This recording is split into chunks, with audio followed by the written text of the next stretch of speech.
আপনি কি জানেন মালাকুল মাউত মানুষের রুহু কবজ করার সময় মৃত ব্যক্তির সাথে কেমন আচরণ করে?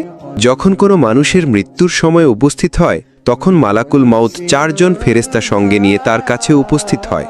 যদি সেই ব্যক্তি ঈমানদার হয় তাহলে মালাকুল মাউত তাকে সালাম দিয়ে বলেন, হে পবিত্র আত্মা, আল্লাহর রহমতে বের হয়ে আসো। এরপর অত্যন্ত কোমল ও নম্রভাবে তার রুহু কবজ করা হয়। ফেরেশতারা সেই রুহুকে সুগন্ধি কাপড়ে মুড়িয়ে জান্নাতের পথে নিয়ে যায়।